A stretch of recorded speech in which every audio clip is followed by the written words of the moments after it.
Donc cette vidéo, on va expliquer plus longuement la fiche article et ses conséquences. Donc comment bien créer un article, qu'est-ce que vous allez faire avec les différents types d'articles qui existent dans Sequoia. D'ailleurs, comprendre cette notion aussi de type d'article. Voilà, et puis les implications dans les différents types de documents qui vont exister dans Sequoia, comment l'article va s'intégrer dans la gestion de production, par exemple, dans la gestion des stocks et des achats. Donc pour ce faire, vous voyez, je suis d'abord allé dans les articles et la base d'articles. Donc dans cette base, vous allez retrouver l'ensemble des articles de l'entreprise, c'est-à-dire les articles vendus, donc qui sont plus utilisés à des fins commerciales dans les commandes de vente, les factures. Les articles fabriqués, qui sont d'une façon générale les sous-ensembles de vos nomenclatures, et après les articles achetés ou négoces, qui sont les articles qu'on va retrouver avec un tarif fournisseur et qui en général constituent les niveaux les plus bas de vos nomenclatures lorsque vous utilisez la gestion de production et l'ARBO qu'on verra aussi en détail. Donc, si je reprends les différentes zones d'une fiche article, vous voyez ici déjà la première zone, c'est le type d'article. On va retrouver les articles fabriqués, les négoces, les postes de charge, les articles système aussi. Alors, ces articles système, c'est uniquement les articles qui vous permettent par exemple, de créer les remises, le port, enfin tout ce qui est en général en pied de commande. Après, sur la deuxième case, on va retrouver le code article. Donc le système va générer automatiquement un code. Bon, après, c'est pas une obligation de respecter ce qui a été créé en automatique. Vous pouvez très bien forcer ce code article selon vos critères d'entreprise. En sachant qu'aujourd'hui, la recherche se fait de moins en moins par le code, mais plus par la désignation ou d'autres informations. Donc, si vous n'avez pas de préconisation, vous pouvez laisser le code article se générer automatiquement. Donc la désignation, ça va être la désignation commerciale de l'article qu'on va retrouver souvent sur les documents commerciaux, qui va s'accompagner d'une désignation 2 et 3, qui peut être une désignation technique par exemple en 2 et 3, un complément de désignation. Donc en sachant quand même que le principal, ça reste la désignation, comme ici le ressort, qu'on va voir dans beaucoup d'informations. Donc il faut que ça soit très pertinent au niveau de ce libellé. Donc après, pour les entreprises qui vont gérer des dimensions, on va retrouver la longueur, la largeur, l'épaisseur, les volumes, les densités. Donc le fait de taper un volume, une densité va vous calculer un poids en automatique. Donc après, chaque article va être associé à une famille et une sous-famille. Donc chaque famille et sous-famille permettront de faire, par exemple, si je vais sur mon 3D, des liaisons donc avec des taux de TVA. Donc c'est là que c'est important, puisque en fin de compte, une famille va vous donner des taxes en fin de compte. Chaque famille est associée à des codes de taxes, par exemple comme ici une taxe parafiscale et une TVA. La famille peut être composée de sous-familles ici, et la famille va également faire un lien avec la comptabilité, en indiquant par exemple sur la famille des achetés, lorsque j'achète un produit par exemple au taux normal de TVA, pour mes factures clients, ça va aller dans le compte par exemple 7 et ainsi de suite. D'accord ? C'est ici que vous allez venir enregistrer les familles comptables propres, liées à chaque famille. Donc ensuite, on va retrouver la notion de localisation. Donc la localisation, c'est le lieu principal de stockage de ces articles. On verra que par la suite, dans la gestion des stocks, on retrouvera la notion de localisation où un article pourra être stocké à plusieurs endroits. Là, ici, il s'agit de la localisation principale. Après, une notion importante, c'est l'unité. L'unité de stock de l'article. Donc, c'est dans quelle unité l'article va être stocké dans votre entreprise. Donc, elle est différente de l'unité d'achat et de vente. Ça, c'est vraiment le moment où l'article est en stock dans votre entreprise. Bon, lorsque l'article va être actif, n'oubliez pas de cocher inactif. Chaque article inactif, vous les retrouverez après dans les historiques et ne feront plus partie de la base principale. Ensuite, toute une partie de gestion de stock. Donc, est-ce que l'article est géré en stock? Oui ou non? Donc, c'est ce qu'on trouve ici. S'il n'est pas géré en stock, il ne générera aucun mouvement de stock par derrière. C'est-à-dire les bons de livraison, les différents autoconsommations, toutes ces choses-là. Aucun mouvement de stock sera fait si la case gestion de stock n'est pas cochée.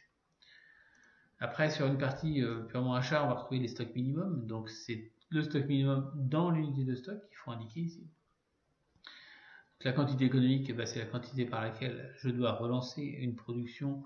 Alors, c'est plus pour des articles fabriqués pour pouvoir avoir les meilleurs rendements de prix de revient. Ensuite, vous avez une petite coche édition à l'inventaire, c'est-à-dire qu'un article qui est géré en stock n'est pas obligé d'être édité à l'inventaire, donc c'est là qu'on coche ou on décoche cette information. Après, il y a une notion de gestion par lot. Donc ça, c'est une notion très importante au niveau des articles. La gestion par lot, ça va vous permettre de conserver une traçabilité, des achats, par exemple, et de consommer l'article avec une notion de lot, c'est-à-dire qu'un prix qui est le prix d'achat en fin de compte. Voilà, donc ça c'est une notion importante. Par exemple, vous pouvez très bien créer un article dit générique. Cet article va avoir un prix différent à chaque commande d'achat. Et de par la gestion par lot, lorsque vous consommerez cet article-là, il aura le prix que vous l'avez acheté et non un prix moyen de l'ensemble du stock. Après, dans ces cas-là, nous allons pouvoir gérer aussi de la sous-traitance. Donc, un article sous-traité aura un tarif fournisseur et aura la possibilité d'y associer des fournitures, des articles à fournir aux fournisseurs pour pouvoir faire le travail de sous-traitance qui s'impose. Donc les articles autoconsommés, c'est un type d'article que lorsque nous allons faire une livraison, si des articles en autoconsommation sont indiqués sur la nomenclature du produit fini, ils sortiront automatiquement des stocks au moment de la livraison. Donc ça, c'est le fonctionnement par défaut de Sequoia, mais il peut être réadapté en fonction de vos besoins. Coefficient de perte donc sur un article, c'est tout simplement le taux de perte moyen que vous avez sur un article. Bon, après, on va retrouver quelques notions comme ici de prix moyen, de prix moyen du stock. Donc ça, ce sont des choses qui se recalculent en permanence, en général une fois par nuit, pour avoir ces informations-là en permanence sous les yeux. Donc, une autre chose aussi importante, je suis passé vite fait tout à l'heure, c'était la notion de stock. Ici, vous avez une case qui s'appelle en stock, donc c'est la quantité que vous avez en stock. Et en cliquant sur 3D, on va retrouver les différentes localisations de l'article. Et en cliquant sur une localisation, on va retrouver les différents mouvements de stock qui sont liés à cette localisation et qui nous donnent le stock de cet article. On verra plus tard comment manipuler ces informations. Après, deux choses importantes, le commentaire commercial et le commentaire de production. Donc ça, ce sont des commentaires, dont un va plus sur des documents commerciaux, les commandes, les devis, et l'autre plus sur des documents techniques comme la fiche de fabrication, par exemple. Après, un lien hypertexte vers un document lié, donc qui peut être un plan, qui peut être voilà. Après, ces informations-là ne sont pas obligatoires pour pouvoir accéder à des plans de fabrication, par exemple. Elles sont juste à titre indicatif ici, mais peuvent servir dans certains cas. Donc, et en permanence ici, vous savez la personne qui a écrit l'article et la personne qui a modifié pour la dernière fois l'article. Donc, lié à cet article, on va avoir un tarif, donc on va retrouver sur la partie du bas. Alors, un article peut très bien être acheté et vendu, donc c'est pas parce qu'il est acheté qu'il peut pas être vendu aussi. En général, celui qui est uniquement acheté et vendu, on va l'appeler article négoce. Mais il faut bien avoir à l'esprit qu'un article acheté peut très bien être saisi en tant que ligne de vente dans une commande. Okay. Donc pour ce faire, les articles achetés par exemple vont avoir un tarif fournisseur, donc les tarifs fournisseurs sont toujours surlignés en vert comme ça, d'accord? Donc là par exemple, le tarif typiquement, on va retrouver la référence, donc on va déjà avoir le code du fournisseur qui va donner son nom, la référence, donc c'est la référence du fournisseur, quel est le code de l'article chez le fournisseur, le commentaire lié à cet article chez mon fournisseur. Alors ici il y a deux possibilités, mais en général on utilise le prix brut, qui est le prix, le brut, alors toujours dans la devise du fournisseur. Si vous avez des articles que vous achetez dans d'autres devises que l'euro, il faudra bien penser à mettre un prix ici dans la devise correspondante. Après, vous pouvez saisir des tarifs par tranche, donc de 1 à 5, c'est 4 euros, de 6 à 9, c'est 3 euros, par exemple, et ainsi de suite. Alors ici, une notion importante, c'est l'unité de tarif. Donc l'unité de tarif, elle peut être, comme on a vu tout à l'heure, elle peut être différente de l'unité de stock. C'est-à-dire que par exemple, cet article-là, je peux très bien l'acheter en mètres linéaires, par exemple, et on va lui dire ici, dans mon taux de conversion, pour le transformer en unité ici de ressort, on va dire j'ai 4 ressorts dans 1 mètre linéaire, par exemple. Donc là, je vais venir taper 4. On va prendre les notions d'application d'expiration de ce tarif. Donc tant que la date d'expiration n'est pas remplie, elle sera valable. Ensuite, dès qu'elle va être remplie, elle sera valable jusqu'à la date d'expiration et le système passera automatiquement sur le nouveau tarif lorsque la date d'expiration sera atteinte. Alors là, une notion importante aussi, c'est le tarif par défaut, c'est-à-dire qu'on verra dans la gestion des stocks, le plan d'appro en général qui se trouve ici, que le fournisseur par défaut sera choisi effectivement par défaut lorsqu'il y aura des demandes d'approvisionnement. Les minimums d'achat, les multiples, donc, et les délais d'appro aussi à compléter ici, donc le délai d'appro qui servira dans le plan d'appro par la suite. Donc ici vous pouvez très bien saisir un tarif fournisseur et un tarif client, alors un tarif client ou un tarif société. Si vous mettez le code de société ici, c'est-à-dire que là vous êtes dans le principe d'un prix public en quelque sorte. Où là par exemple on va dire je l'achète 4 euros puis je le revends 6 euros par exemple. Donc ça c'est mon prix public. Mais je peux très bien aussi dire que pour un client particulier, par exemple DRD, là, des ZD plutôt, lui il est à 5 euros, d'accord, ou lui il a